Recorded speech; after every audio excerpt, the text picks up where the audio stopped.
Hello everyone, once again आपका स्वागत है यूबॉर्न एकेडमी में। जैसा कि हम पहले बता चुके हैं कि हम इस चैनल में कक्षा 6 से कक्षा 10 तक की साइंस को पूरी तरह डिकोड करेंगे। क्लास 9th के अंतर्गत साइंस का थर्ड चैप्टर चल रहा है जिसका नाम है एटम्स एंड मॉलिक्यूल्स, परमाणु और अणु। यह इस चैप्टर का अंतिम वीडियो होगा जिसमें कि हम मोल कंसेप्ट के बारे में जानकारी लेंगे। मोल से संबंधित जो भी कैलकुलेशंस होंगी उसके बारे में पूरी जानकारी लेंगे। जिसने अभी तक हमारे चैनल को सब्सक्राइब नहीं किया वो सब्सक्राइब कर लें ताकि आपको पूरी वीडियो मिलते रहे। चलिए शुरू करते हैं। Atoms and molecules part 8। Mole concept, mole संकल्पना। Take an example of the reaction of hydrogen and oxygen to form water. हमारे पास एक रिएक्शन है, हाइड्रोजन ऑक्सीजन से रिएक्शन करने के बाद H2 मॉलिक्यूल फॉर्म कर रहा है। ठीक है, तो इसमें देखोगे इक्वेशन को बैलेंस करने के लिए हमने किया क्या है, हाइड्रोजन के आगे दो न्यूमरल डिजिट लगा रखा है, 2H2 plus O2 is equal to क्या बन गया हमारे पास 2H2। तो इसका आगे जो कोफिशिएंट है वो क्या है 2, एक ऑक्सीजन O2, तो कितना बना, दो जल के अणु बने, 2 वाटर मॉलिक्यूल फॉर्म किया गया। The above reaction indicates that, ठीक है, जो अभिक्रिया लिखी है हमने H2 plus O2 equal to H2, तो इससे हमें क्या जानकारी मिली है तो उसके बारे में हम देख रहे हैं। जरा देखिएगा पहला point, 2 molecules of hydrogen combine with 1 molecule of oxygen to form 2 molecule of water. देखो ये रिएक्शन को एक्सप्लेन करने का तरीका है। हमने क्या कहा, 2 मॉलिक्यूल ऑफ हाइड्रोजन, ये हाइड्रोजन के 2 मॉलिक्यूल्स हैं, react with 1 molecule of oxygen. ठीक है, जल के हाइड्रोजन के 2 अणु ऑक्सीजन के 1 अणु से रिएक्ट होने के बाद वाटर के 2 मॉलिक्यूल्स 2 अणु फॉर्म कर रहे हैं। ठीक है, एक तरीका हमने ये एक्सप्लेन किया। या दूसरे तरीके से कैसे कर सकते हैं इसको, देखो 4U of hydrogen molecules combine with 32U of oxygen molecules to form 36U of water molecules. देखो हाइड्रोजन का एक एटम का मास कितना होता है 1। अब यहाँ पर क्या हमारे पास 2H2, तो 2 गुणा 2 बराबर कितना हो गया 4, तो 4U ऑफ हाइड्रोजन। ऑक्सीजन के एक एटम का मास कितना होता है, ऑक्सीजन इज इक्वल टू 16, एक एटम का मास कितना होता है 16, बट यहाँ पर कितने 2 एटम, तो 16 इंटू 2 इज इक्वल टू कितना हो गया 32, तो 32U ऑफ ऑक्सीजन।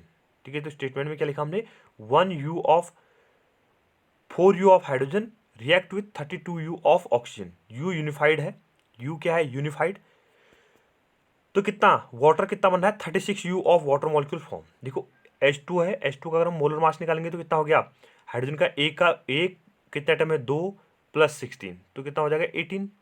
हाइड्रोजन के एक एटम का एक मॉलिक्यूल का एटॉमिक मास कितना है 18। अब यहाँ पर हाइड्रोजन के कितने मॉलिक्यूल्स बन रहे हैं 2, तो कितना किया हमने 2 इंटू 18 इज इक्वल टू 36। ठीक है, तो 36U of hydrogen, sorry 36U of water molecule are formed. ठीक है, हाइड्रोजन के 4 अणु, ठीक है, हाइड्रोजन के 4 U ऑक्सीजन के 32U से रिएक्शन करने के बाद जल के 36U फॉर्म किया गया। We can infer from the above equations that the quantity of a substance can be characterized by its mass or the number of molecules। जो हमने रिएक्शन लिखी थी, ठीक है, तो उससे हमें यह निष्कर्ष निकलता है कि हम किसी पदार्थ की मात्रा उसके द्रव्यमान या उसके परमाणु की संख्या से अभिलक्षित करते हैं। ठीक, characterised bye its mass of its number of molecules. ठीक है, इसकी या तो नंबर ऑफ मॉलिक्यूल्स से, ठीक, कितने अणु हैं, या फिर इसकी क्वांटिटी, उस गिवन सब्सटेंस की क्वांटिटी कितनी है, ठीक है, मात्रा कितनी है, उसके आधार पर हमने इसको परिभाषित किया। ठीक है, यहाँ पर दो तरीके से हमने इसको एक्सप्लेन किया। But a chemical reaction equations indicates directly the number of atoms और molecules taking part in the reaction. किंतु एक रासायनिक अभिक्रिया समीकरण से अभिक्रिया में भाग लेने वाले पदार्थों, परमाणुओं या अणुओं की संख्या सीधे प्राप्त की जाती है। Therefore, इसलिए it is more convenient to refer to the quantity of a substance in terms of the number of its molecules or atoms rather than their masses। ठीक है, इसलिए हमारे पास क्या होगा, पदार्थों की मात्रा का ज्ञान उनके द्रव्यमानों के आधार की अपेक्षा उनके अणुओं या परमाणुओं की संख्या के आधार पर प्राप्त करना अधिक सुविधाजनक है। Therefore, it is more convenient, यह ज़्यादा सुविधाजनक हो किसका, to refer the quantity of a substance in terms of the number of its molecules or atoms rather than their masses। ठीक है, द्रव्यमान की तुलना में जो इसके नंबर ऑफ एटम्स या मॉलिक्यूल्स कितने हैं, तो उससे हमें आसानी से हम उसको समझा सकते हैं। Relationship between mole, Avogadro number and mass. ठीक है, तो यहाँ पर एक टेबल बनी है, तो इसके बारे में हम जान लेते हैं। ठीक है, एनसीईआरटी में दी गई होगी इसके बारे में, तो यहाँ पर रेफरेंस जितना भी होगा इसके डेटा हमने यहाँ पर कलेक्ट किया हुआ है, तो इसको बता दीजिए कि अवोगाड्रो और उसके में क्या संबंध है। ठीक है, एनसीईआरटी में टेबल बनी है, तो वही टेबल हमारे पास ये दी गई है।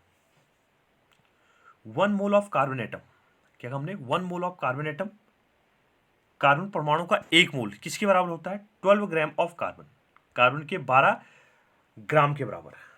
या हम इसको ये भी कह सकते हैं 6.022 इंटू 10 की पावर 23 एटम्स ऑफ कार्बन। कितना?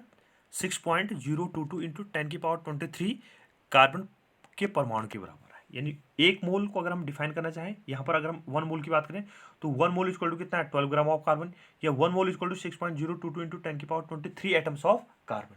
ठीक है, तो यहाँ पर हमने एग्जाम्पल किया था कार्बन, तो कार्बन के रिस्पेक्ट में हमने इसको एक्सप्लेन किया। मान लो हम हाइड्रोजन ले रहे हैं, तो 1 mole of hydrogen atom is equal to कितना बनेगा? 1 ग्राम ऑफ हाइड्रोजन। हाइड्रोजन का एटॉमिक मास कितना होता है? 1, तो 1 ग्राम ऑफ हाइड्रोजन या 6.022 इंटू 10 की पावर 23 एटम्स ऑफ हाइड्रोजन। तो यहाँ पर देखिए एक टर्मिनोलॉजी सेम आ रही है, 6.022 इंटू 10 की पावर 23 एटम्स ऑफ हाइड्रोजन। यहाँ पर भी इतना ही आया कार्बन के रिस्पेक्ट में 6.022 इंटू 10 की power 23 atoms of hydrogen carbon. तीसरा 1 मोल ऑफ एनी पार्टिकल, कोई भी हम कण ले सकते हैं। ठीक है, तो किसी भी कण का अगर हम एक पार्टिकल लेंगे, एक कण लेंगे, ठीक है, ये पार्टिकल्स क्या हो सकता है? या तो एटम्स हो सकता है, मॉलिक्यूल्स हो सकता है, या आयन हो सकता है। It may be atom, ion और मॉलिक्यूल। तो 1 मॉलिक्यूल ऑफ एनी पार्टिकल, किसी भी कण का 1 मोल कितना होगा? Is equal to relative mass of those particles. ठीक है, उसका उन कणों का सापेक्ष द्रव्यमान, रिलेटिव मास कितना है उसके बराबर। या फिर हम इसको ऐसे कह सकते हैं 6.022 इंटू 10 की power 23 number of the particles. कितना? 6.022 इंटू 10 की पावर कितनी? 23। ठीक है, उतने पार्टिकल्स की संख्या के बराबर। या फिर हम 1 मोल ऑफ मॉलिक्यूल कह सकते हैं, तो 1 mole of molecule equal to कितना? Molecular mass in grams. ठीक है, उस पर्टिकुलर जो सब्सटेंस लिया, मॉलिक्यूल लिया है, उसका मास कितना? ग्राम्स में। या फिर हम इसको ऐसे करेंगे 6.022 इंटू 10 की पावर 23 नंबर ऑफ मॉलिक्यूल्स। ठीक है, तो ये यहाँ पर देखो 6.022 इंटू 10 की पावर 23, 6.0 इंटू 10 की पावर 23, 6.022 इंटू 10 की पावर 23, 6.022 इंटू 10 की पावर 23। तो ये कॉमन डिजिट है, तो इसके क्या बोलते हैं? हम अवोगाड्रो नंबर है। ठीक है, सब में कॉमन डिजिट है, इसका मान क्या है? बराबर है, तो इसे क्या बोलता हूँ? अवोगाड्रो, अवोगाड्रो बोलते हैं इसको हिंदी में, तो इंग्लिश क्या है? अवोगाड्रो। तो अवोगाड्रो के नंबर के बराबर हमने इसको दिखाया। ठीक है, कितना होगा? 6.022, यानी अवोगाड्रो कांस्टेंट है। क्या है? अवोगाड्रो कांस्टेंट, तो इसकी वैल्यू कितनी होती है? 6.022 इंटू 10 की पावर 23 के इक्विवेलेंट। तो आप किसी भी टर्म्स को कैसे भी डिफाइन करना चाहें, तो इतने एटम्स, इतने मॉलिक्यूल्स, इतने आयंस, इतने सब्सटेंसेस जो भी होगा, ठीक है, तो उसमें इसको लिया जाता है। So a new mole unit, mole was introduced. ठीक है, इसके आधार पर हमने एक नई मोल जो यूनिट है, ठीक है, किसी वैल्यू को डिफाइन करने के लिए जो मोल यूनिट होगी उसको ड्राइव्ड किया हुआ है। ठीक है, मोल को परिभाषित किया हुआ है।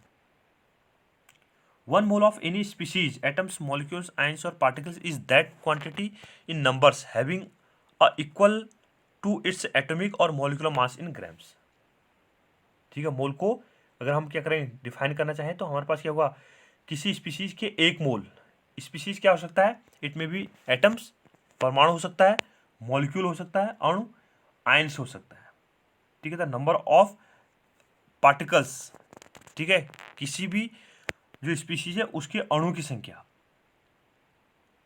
Atom particles present in 1 mole of any substance is fixed. ठीक है, इसकी मात्रा क्या होता है? Fixed with a value of 6.022 into 10 की पावर 23। सॉरी, हम ऊपर थे। 1 mole of any species is that quantity of the number having mass equal to atomic mass, atomic और मॉलिक्यूलर मास इन ग्राम्स। ठीक है, किसी स्पीशीज के 1 मोल में मात्राओं की वह संख्या जो ग्राम में उसके परमाणु या आणविक द्रव्यमान के बराबर होता है, मॉलिक्यूलर मास के बराबर होगा या फिर एटॉमिक मास के इक्विवेलेंट होगा। ठीक है, the number of particles, atoms, molecules और ions present in 1 mole of any substance is fixed with a value of 6.022 into 10 की पावर 23। ये पावर है 10 की पावर 23, इसको पावर में लिखिएगा। This is an experimentally obtained value. ठीक, अगर हम किसी पदार्थ के 1 मोल के में कणों की संख्या की बात करें, ठीक है, तो उनकी मात्रा क्या होती है? निश्चित, जो कि इसके बराबर है 6.022 इंटू 10 की पावर 23 के इक्विवेलेंट होगी। और यह क्या है, एक्सपेरिमेंटली प्रूव डेटा है, this is experimentally obtained value, यह क्या होगी, ठीक है, प्रयोग विधि से प्रायोगिक विधि से प्राप्त किया गया मान है।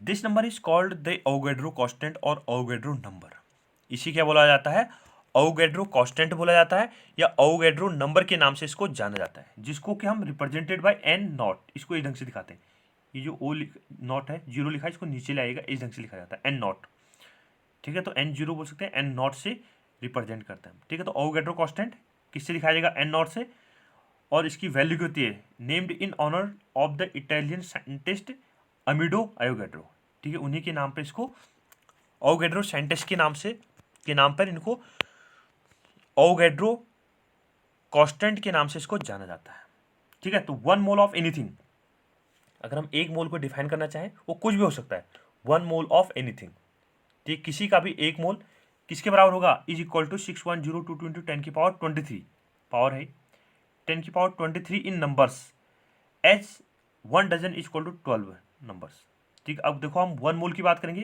तो 1 मोल किसके बराबर कहा हमने, इज इक्वल टू 6.022 इंटू 10 की पावर 23 के equivalent.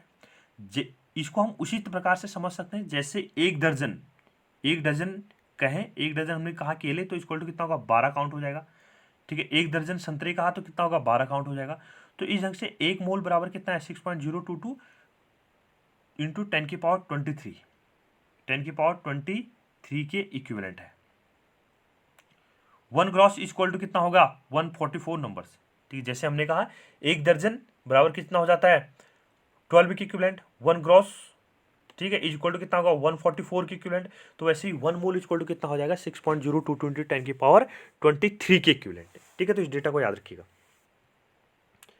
Besides being related to a number, a mole has one more advantage over a dozen or a gross, ठीक है। क्या हमने, besides being related to a number, किसी पदार्थ के एक मोल का द्रव्यमान उसके सापेक्ष यदि besides being related to a number, a mole has one more advantage over a dozen और अ ग्रॉस, ठीक है। हमारे पास क्या होगा, मोल से संबंधित, यदि भी मोल एक संख्या से संबंधित है, परंतु दर्जन या ग्रॉस की तुलना में इसका एक और इंपॉर्टेंस है। Besides being related to a number, mole क्या एक नंबर की तुलना से जैसे कर सकते हैं इसको, but 1 mole has more advantage over a dozen और ग्रॉस, ठीक है। एक मोल जो होगा वो दर्जन और ग्रॉस की तुलना में ज़्यादा हमारे लिए क्या है, कन्वीनियंट है। This advantage is that a mass of 1 mole of particle substance is also fixed, ठीक है। जिसका एडवांटेज क्या है हमारे लिए, किसी विशिष्ट पदार्थ के एक मोल में द्रव्यमान निश्चित होता है, 1 मोल में जो मास होगा उस सब्सटेंसेस का, वो क्या होगा, निश्चित हो, फिक्स्ड वैल्यू उसकी पॉसिबल होगी। The mass of 1 mole of substance is equal to its relative atomic और मॉलिक्यूलर मास इन ग्राम्स, ठीक। किसी पदार्थ के एक मोल का द्रव्यमान उसके सापेक्ष रिलेटिव द्रव्यमान, रिलेटिव मास, सापेक्ष द्रव्यमान एवं अणु द्रव्यमान के बराबर होता है। क्या कहा हमने, the mass of 1 mole of a substance is equal to its relative atomic और मॉलिक्यूलर मास इन ग्राम्स, ठीक है। किसी भी पदार्थ के 1 मोल का जो मास होगा वो उसके रिलेटिव एटॉमिक मास, ठीक है, रिलेटिव सापेक्ष परमाणु एवं अणु द्रव्यमान के बराबर होता था।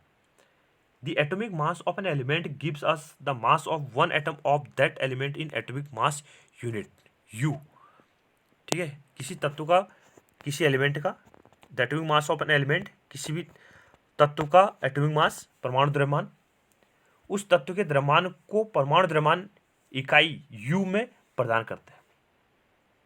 एटॉमिक मास यूनिट याद रखिएगा, U यूनिफाइड।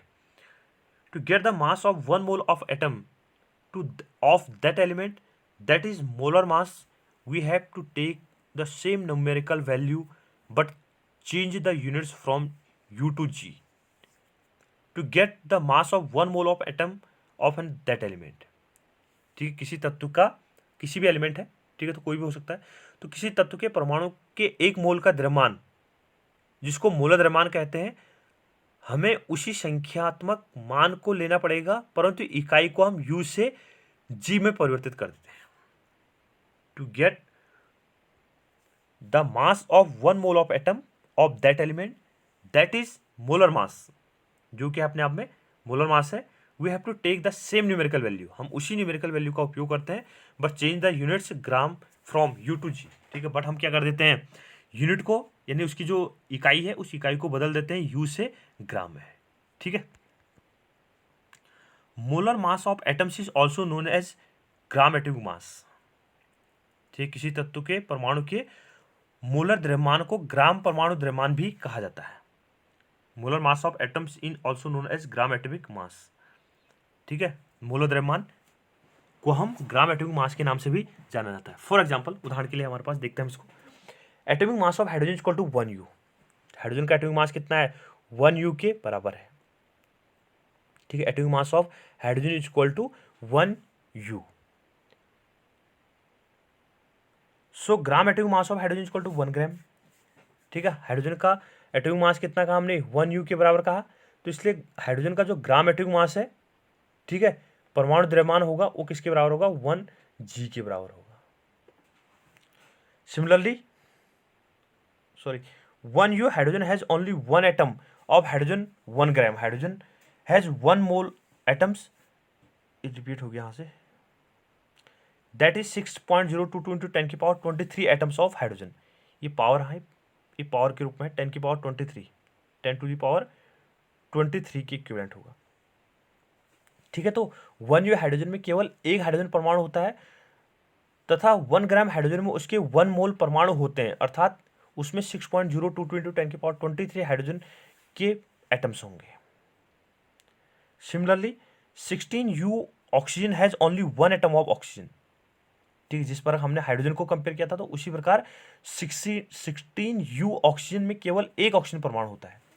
16 यू ऑक्सीजन में 16 यू ऑक्सीजन है only 1 atom of oxygen. 16 you अगर हम कह रहे हैं तो उसमें ऑक्सीजन का कितना होगा, एक एटम होगा।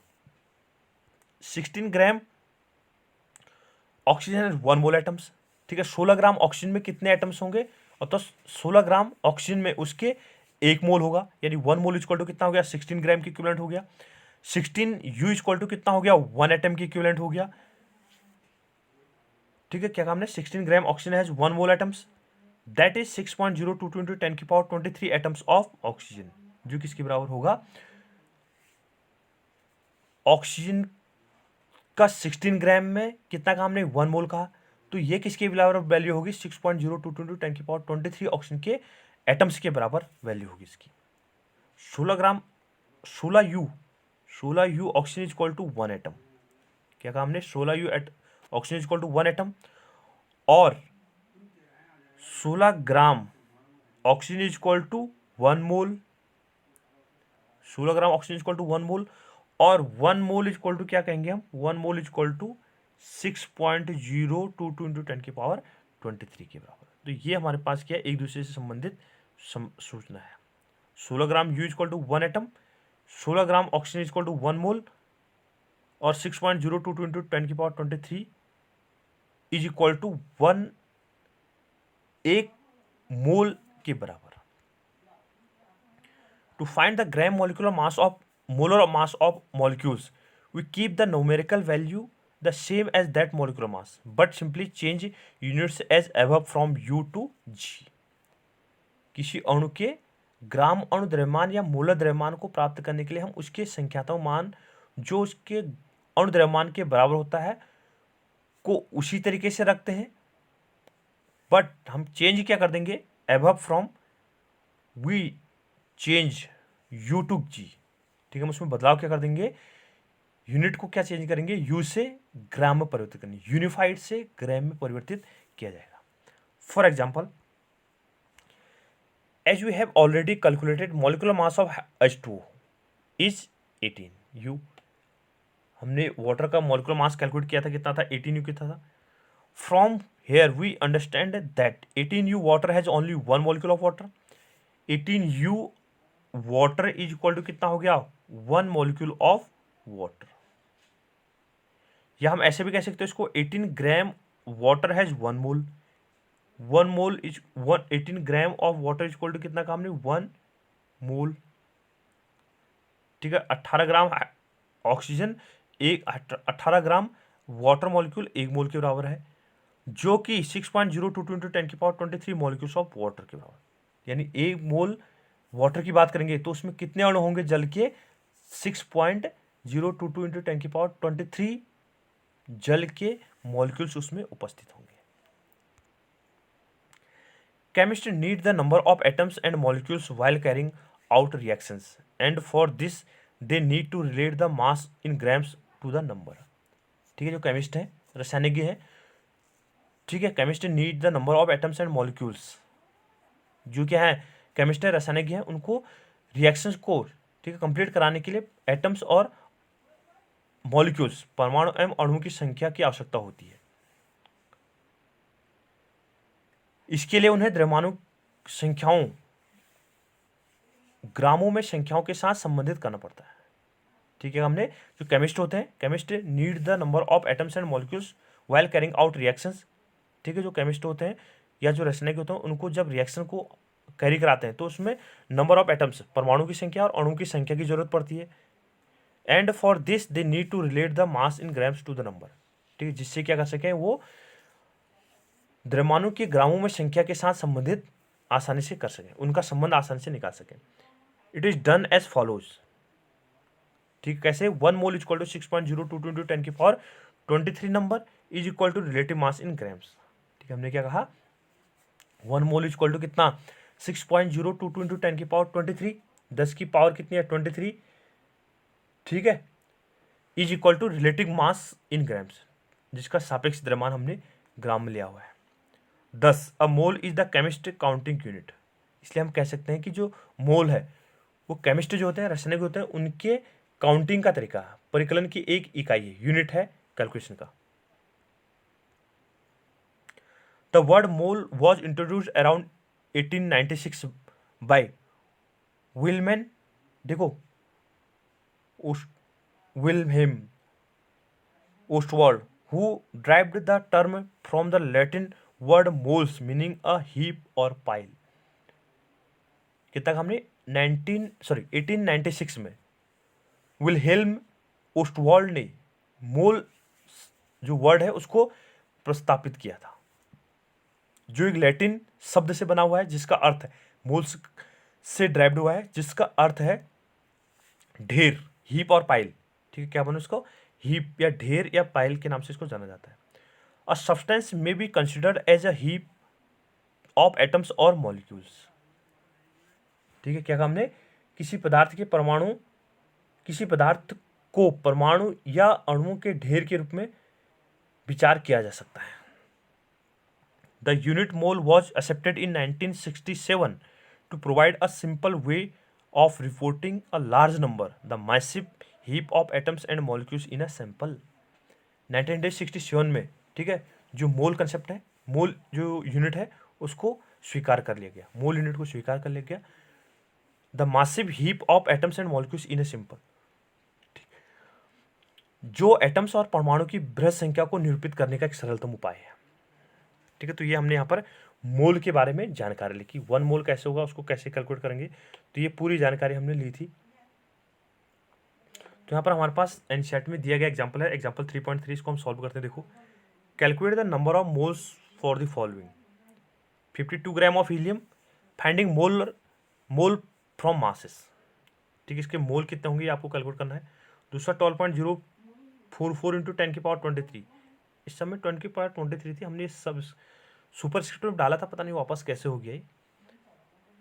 ठीक है, तो 52 ग्राम ऑफ हीलियम में कैलकुलेट करना है और 12.044 × 10⁻23 number of helium atoms, finding mole from number of particles. ठीक है, इतने पार्टिकल्स हैं तो उसमें नंबर ऑफ मोल्स आपको कैलकुलेट करने हैं। तो देखिएगा, number of moles equal to n, ये आपको दिया गया है। ठीक है, number of moles equal to n हम जानते हैं। Given mass equal to m, जो गिवन मास है उसको हम m से रिप्रेजेंट करेंगे, स्मॉल m से। मोलर मास को हम कैपिटल M से रिप्रेजेंट करेंगे। ठीक है, गिवन नंबर ऑफ पार्टिकल्स को हम n से रिप्रेजेंट करेंगे, गिवन नंबर ऑफ पार्टिकल्स होंगे। और अवोगाड्रो कांस्टेंट को हम n0 से रिप्रेजेंट करते हैं। n0 इक्वल टू क्या होता है? Avogadro constant. ये क्या होगा हमारे पास? n0 is equal to Avogadro constant. आइए देखा, atomic mass of helium, helium का एटॉमिक मास कितना दिया है आपको? 4u, ये आपको गिवन है। Molar mass of helium equal to 4 gram, इसको हमने ग्राम में कन्वर्ट कर लिया तो 4 ग्राम कर दिया हमने। Molar mass of helium equal to कितना हो गया 4 gram. The number of moles calculate करें तो n इक्वल टू क्या होता है given mass upon molar mass. n equal to क्या होता है given mass upon molar mass. Given mass कितना हमारे पास, ठीक है, हीलियम का गिवन मास कितना हमारे पास 52 हमारे पास क्या है गिवन मास ऑफ हीलियम, ठीक है 52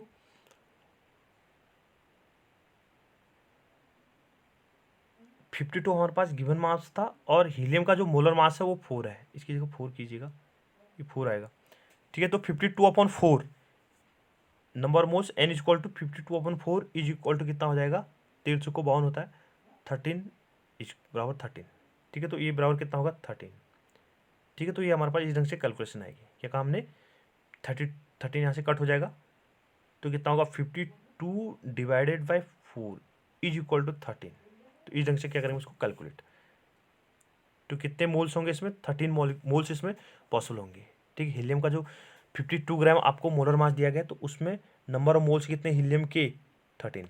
दूसरा देखते हम, दूसरा ये वाला कौन सा कह रहे हैं हम 12.044 into 10⁻23 number of helium particles में, ठीक है, कितने मोल होंगे आपको कैलकुलेट करना है। चलिए देखिएगा 1 मोल इक्वल टू कितना होता है 6.022 इंटू 10⁻23 नंबर ऑफ मोल्स, ठीक है, कैलकुलेट करना है। तो given number of particles upon Avogadro constant, given number of particles कितना था 12.044 इंटू 10⁻23 डिवाइडेड बाय 6.022 इंटू 10⁻23, ये पावर कट हो जाएगी पूरी, ठीक है। तो इसको काटेंगे तो कितने टाइम्स आएगा 2 टाइम्स। तो इसमें जो नंबर ऑफ पार्टिकल्स हैं हीलियम के वो कितने हैं 2, ठीक है। नंबर ऑफ मोल्स कितना है यहाँ पर 2। Thank you. वीडियो को लाइक कीजिए, शेयर कीजिए, सब्सक्राइब कीजिए। इसके बाद अगला वीडियो एनसीईआरटी इन टेक्स्ट क्वेश्चन का आएगा।